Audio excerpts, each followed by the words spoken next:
Here's level 4. It says to construct a hexagonal pyramid. So what does hexagonal tell you? 6 sides. Using S equals 8 centimeters for the hexagon.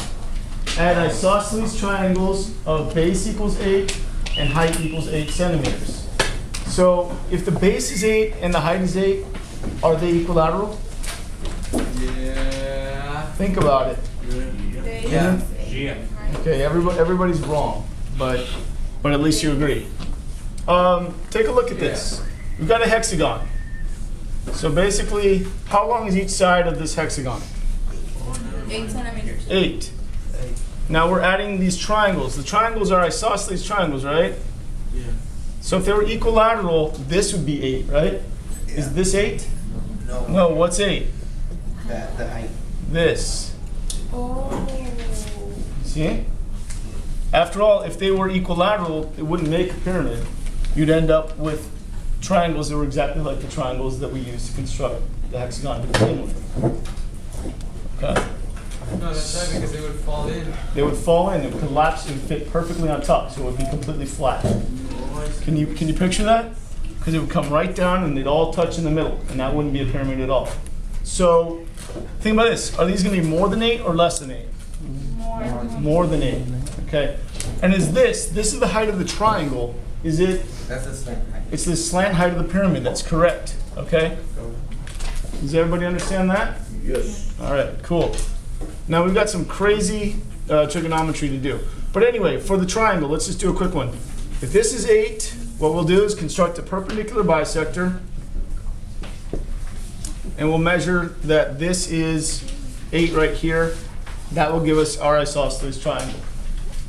That's familiar from level 3. Does everybody understand that part? Okay. The part that really makes it tricky is after you've constructed it, solving it. But anyway, we have one triangle. It's constructed the perpendicular bisector. How will I make more? Tracing it. Just tracing. Piece of cake. Just trace. Okay. And then what you'll do is, of course, you'll just tape it together. So I've got to tape this one together. I want to see if anyone can figure out the height of this pyramid without me telling you. Oh my god.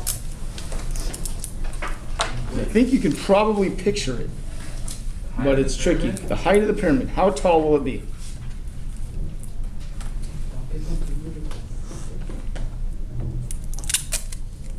So I'm just taping it together.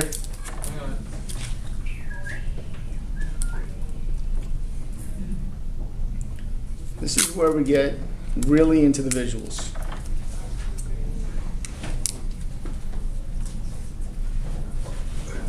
And by the way, there may have been times when I said I think this is harder than what other schools are doing.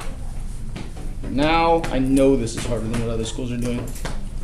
On the other hand, if you can get this is pretty brilliant. And let me tell you, writing these problems in my head was one of the hardest things I've had to do. All right. So I just tape on my triangles. It's really easy. You just tape them on. And is it going to be a tall and skinny pyramid or a short and fat pyramid? Short and fat. You guys, you seeing what's happening here? It's very short and fat, isn't it? 34? So, would it be 4? Do you have proof, sir? You divided it. Wait. No, it's Pythagorean theorem. So, there's Pythagorean theorem, isn't there? Yeah, because Okay, so I'm going to sketch this thing. This is what I'm supposed to do, so I'm going to sketch it. I'm going to make a very squashed hexagon to sketch it. And pyramids are not that hard to draw. All you do is you make your main shape, you put a point on top, dotted lines to the ones in back, solid lines to the ones in front. How long is this distance? 8. Okay, and this is 8? Does everybody agree? yeah. Okay, and do we know this distance? Does everybody agree that that's also 8? Yeah. All right. So the thing that we don't know is what? The height. The height. We need to figure this out. All right. This is tricky. Pay attention. What shape is this thing here. I can't say Equilateral. equilateral triangle. It's an equilateral triangle, isn't Yeah, if you it? make another one, it'd be So first we got to figure out this. When we figure out this distance, then we can use that to figure out this distance. Are you with me right here? So look at this. It's an equilateral triangle. So first of all, basically I'm just cutting out one of these equilateral triangles. This is 8. I need to find this, right? So look at this. If this is 8, this is 4. You guys understanding that? It's half. And I want to find this. So it becomes, this is why it's really good to start to memorize these. 4 squared plus x squared equals 8 squared. So 4 squared is 16 plus x squared equals 64. X squared equals 48. And I know that 48 has factors of square root of 3 and the square root of 16. What's the square root of 16, everybody? 4. 4. So it's 4 square root of 3. Okay, so do the Pythagorean theorem. So look at what I just figured out. I figured out the distance from here to the center of the triangle. Do you see how it's 4 square root of 3 here? You can't use it from the one on the corner? I can't because this distance doesn't go to the corner. See, we don't know that, right, Alex? We only know this. Okay, so we're trying to figure out, let's use a different color to differentiate. If we can, green. We're trying to figure out this triangle right here. So we use the equilateral triangle that we already knew about to find 4 square root of 3 right here. And we already knew that this one's 8. So this is what we're trying to figure out. So this can be A, this can be B, this can be C. Does that make sense? Wait, isn't it always down here? It can be this A, this B, but this is definitely C. Wait. Okay?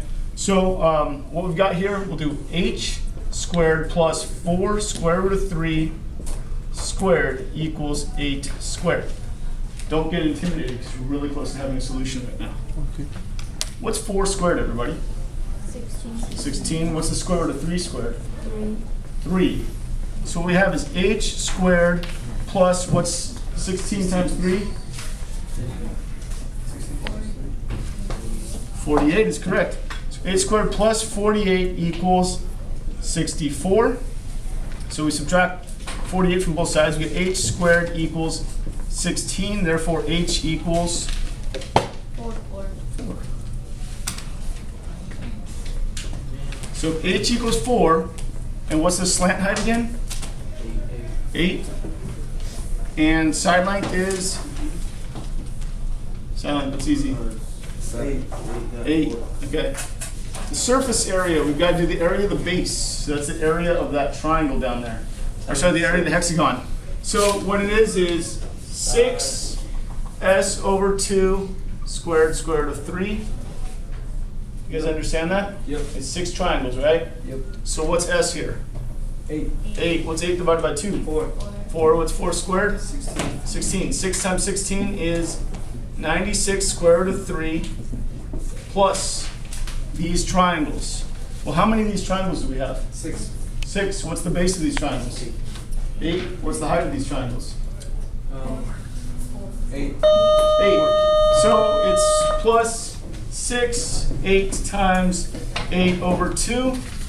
So can I cancel here? Yeah. So 8 times 4 is 32. 6 times 32 is 192. So this is our surface area. Last is our volume. Do we already know that this is the area of the base? So it's 1/3 of the area of the base times the height. So it's going to be 96 square root of 3 times 1 over 3 times the height, which was 4. Be careful. 4. Okay, the 3 and the 96 cancel right here. 32 square root of 3. 32 square root of 3 times 4 is 128 square root of 3 units cubed. Okay. Thank you very much for following. I know it was a lot of work, but that's why you got to work hard to begin with. Watch it multiple times if you need to. Thank you.